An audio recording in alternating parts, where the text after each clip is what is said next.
Simpsons at 6, but first up, here we go live at 5 with Paul O'Grady. Do you know I know you're a small dog? How? 'Cause cats scare you. Well, do you know I know you're a small dog? Huh? Because worms scare you. The Paul O'Grady Show, sponsored by Butcher's Choice. Perfect for small dogs. Butterflies scare you. Stop it. Yeah. Tonight, the Jonas Brothers, Sheila Hancock, and musical legend Alan Menken.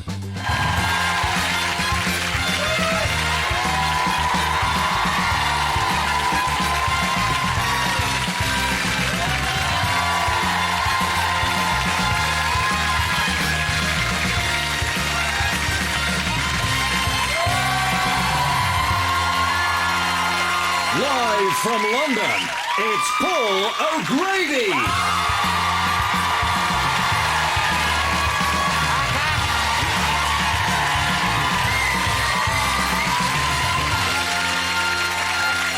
Okay, folks, everybody all right? Good evening to all you lovely people at home. What are you sniffing there? That's not your dinner. Go on, you look gorgeous there. That's it. Pose. Distract them from screaming. What is this? What's this? Where's this? Dear Paul, I saw you struggling with the tent last week. There's no chance you can start a campfire, isn't there? So here is some self-heating food to take on your trip. I ain't going camping, please. That's why the good Lord gave us room service. What you do with this? It's all-day breakfast. Ooh. So, should we open it? So you put this in here, apparently. Hang on. And it heats itself. And then I projectile vomit when I open the lid. So if you have your tea at home, turn away. Right, I'll put that there, bust, and let it heat, yeah? And then we'll sample it. What do you reckon? OK? All right, then. Right, you turn round now, and then I'll let you know when your dinner's ready. Thank you. Probably been about a week. Dear Paul, is Bert really that unattractive? No, he's a stunner. But I can take the one off. No, because it'll stink and I'll retch. I'm not sitting here on television live vomiting me guts up. It's not nice. Well, go on then, I'll take the lid off. Ooh. Now, Buster, don't get excited because you're not getting none. I think I'm getting up at 3 o'clock in the morning and set you for a walk because you've got the you-know-what. Right. Is Bert really that unattractive? He's not. For a hobbit, he's gorgeous, I tell you.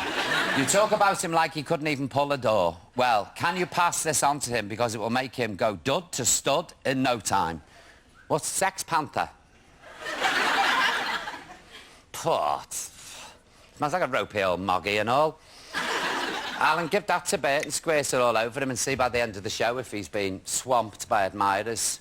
Sex Panther. Douse him in it from head to toe. And that's that 5 to him. Right, OK. Dear Paul, today it's the anniversary of Florence Nightingale's birthday. Happy birthday, Flo. And you have more in common with her than we first thought. Not only were you both born in the 1800s, I've got your address. Yes, so if a brick comes through your window in the middle of Coronation Street, you know who it is. You could be the modern-day Lady of the Lamp. Here is Florence's original hat. This ain't an original hat. Not unless you went to Birmingham and Nathan to get them made. How'd you put it on? Oh, imagine having a nurse now lying like that.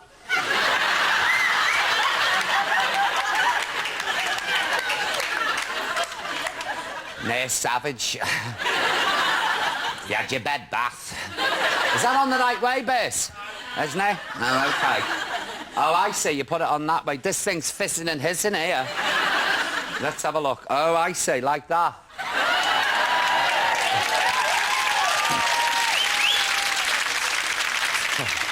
Look, can you see the smoke rising? Can you hear it? I'm going to put my mic near it. Oh, the smell of ass. Oh, it smelled like that tomb when I went on Most Haunted. It reeks. Excuse me, boss. Can I just get me post? Thank you very much. Dear Paul, I was overcome when you put your feet on the desk on Monday's show. So strange people watch this show. What are you doing to me? I was in the middle of making my special sauce and suddenly your size 10's 9... Are you giving me a kiss? Give us a kiss. Oh. Ooh, your breath. Oh, Buster.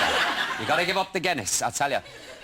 What are you? I was in the middle of making my special sauce and suddenly your size 10s appeared on the screen. I used to work in a shoe shop until a little incident, she says. But the size of those black shiny shoes made me go weak at the knees. I could smell that leather and polish. This is going to somewhere where I don't like, I'll be honest with you. The dinner went up the wall and my husband had to make do with beans on toast. Please don't do it again unless you're going to pay for dinner, but I'm available if anything needs polishing. And that's from Charlene. Charlene, I'm going to make your night now.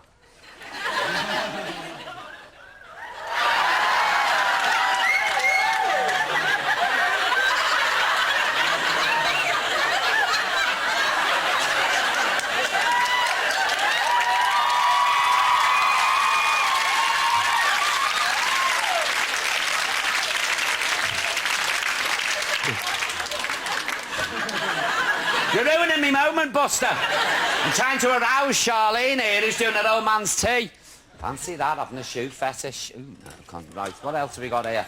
Dear Paul, last night I was due to make a trip on a ferry for which I had to get up at 3 a.m. What sort of ferry was that?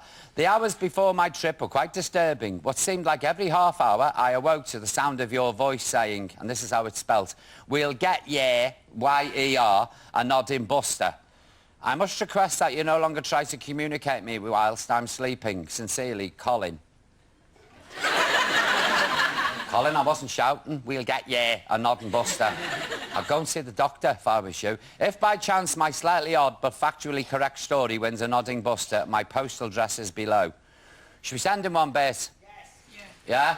You're too charitable, you are. You really are. I wouldn't, but there you go. Right, we do the birthdays then. Happy birthday to Val McGregor. Happy 90th birthday to Beldy Bremner. And happy 18th birthday to Rachel Clark from Liverpool. I've got one more here who's in the audience, if I can find it. Where have I put that now? Hang on. No, that's me pawn tickets. Where have I put it? Times are hard, friends, a few. That's where Olga is tonight. She's in the pawn shop. Right.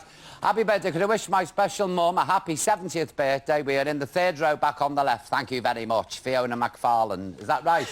Yeah. Where are you? Wait, yeah. Are you 70? Yeah, I am, yeah. No, this lady's 70. I was going to say, you're looking good. Happy birthday, love. Yes. And finally, on the birthday mug, we have Pat Hawkes, who's 31 today. Give him a big cheer.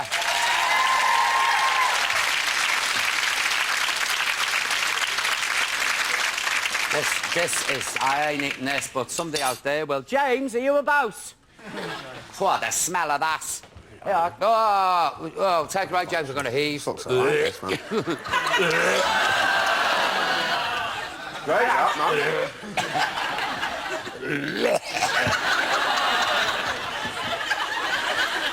Oh, Lord, that's disgusting. Sorry about that, viewers. Look, I'm crying now. I'm going to put me Florence Nightingale ass on. People might feel sorry for me. Just that breakfast in bed, it was lovely. Yes, we've got another great line-up for you tonight. We've got the West End's new Mother Superior, the Sister Act star herself, Miss Sheila Hancock. Let me hear you.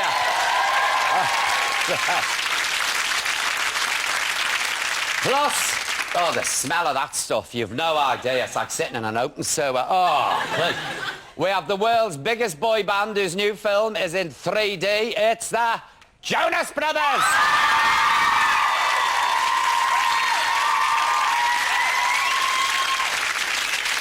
And my final guest is somebody I'm a big fan of. He's a composer who's won an amazing 8 Oscars for his work on films like Aladdin, The Little Mermaid and Beauty and the Beast. And he's going to be at the grand piano taking us through some of his many hits. That's the one and only Mr. Alan Menken. Let me hear you.